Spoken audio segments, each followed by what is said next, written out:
Governor Ron DeSantis signed House Bill 1, nicknamed the Anti-Riot Bill, into law. It allows local police to open cities to liability for poor riot control, as well as create or strengthen penalties against those it deems rioters. As Fox 4's Calvin Lewis shows us, it's a move that's raising a few questions. This really was not necessary, but they did it because we want to be known as a law and order state.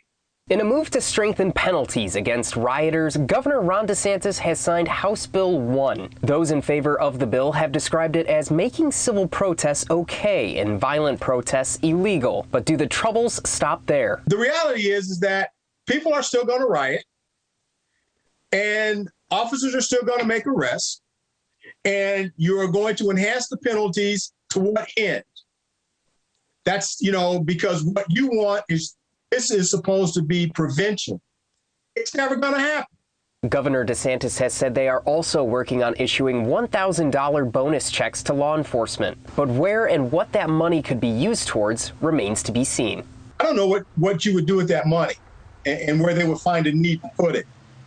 So that's because it's not very much money to deal with any kind of problem that an organization, a police department or a sheriff's office would have. I'm not surprised at all. For Chantel Rhodes, the passing of the bill means the creation of more division. When we look at a nation who puts more of an emphasis on the aftermath of events such as police brutality, and they take away the focus of the actual root cause of those events, it is not surprising. This is what we've been having to deal with for centuries. Rhodes is an organizer of a local social justice group called Peaceful Protest Group of Lee County. For Rhodes, the signing of the bill seems all too familiar. Instead, she would rather see both sides come together and work toward a solution. It would help us, it would benefit us as a state and as a nation if our leaders would put more focus on how to unify people instead of punishing and penalizing. Let's get to the root of the matter. The bill isn't meant to intimidate at all. If anything, as Rhodes says, she hopes their voices continue to carry and work toward a better tomorrow. I would just hope that people continue to show up,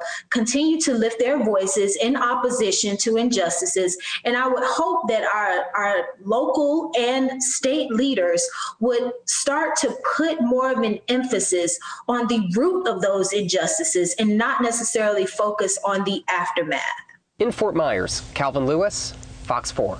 Tonight, the Florida chapter of the NAACP is responding to the governor's signing of that controversial bill, saying in a statement, quote, "Today is a sad day for Florida. The governor signed HB1 into law. The bill is racist, discriminatory, unwise, unlawful, and unjust. The governor put his stamp on this discriminatory law filled with criminalization and civil rights disenfranchisement aimed at black and brown Floridians.